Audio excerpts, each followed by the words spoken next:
من خلق دي د دوی چې څه عمل وي که څوک پرې پوهېږي او په مناسب یې راته ثابتوم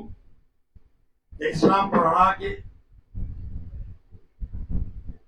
دوی موجوده حالاتو کې د پاکستان د جوړېدو نه مخکې ونیسه اوس او نن ساعته خدای دې مخکې مو ورته خیر وکړي اسلامي طریقې باندې روان که څوک دې نه مني د افغانستان جنګ ټول د پاکستان فوج کړی دی تعلیم چې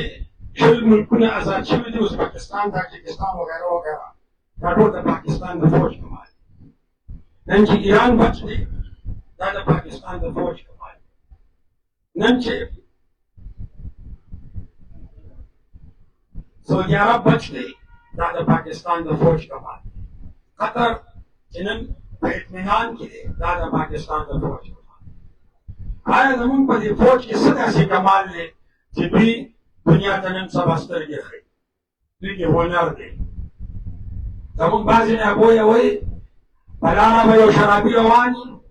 یو زاني به روان وي یو سودخور به روان وي یو جواهرګر به روان وي یو بدعمله به روان وي دې ځای نه به ورته اواز ورکړي وایي د الله ولي کښېنه د دین یو څو خبرې نه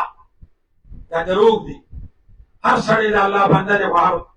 بنده د الله ولی نه دی د الله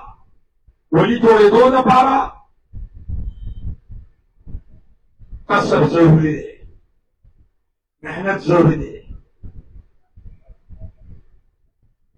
څوک د الله ولیان دي دا خاص کر دا تاسو څومره هنرمند یې وایې الکاسب حبیب الله کسبګر چې دی دا د الله دوست دی د الله ولی دی خو شرط پکې څه دی چې دې کسب به د نبي پاک صلی الله علیه و آله وبارک وسلم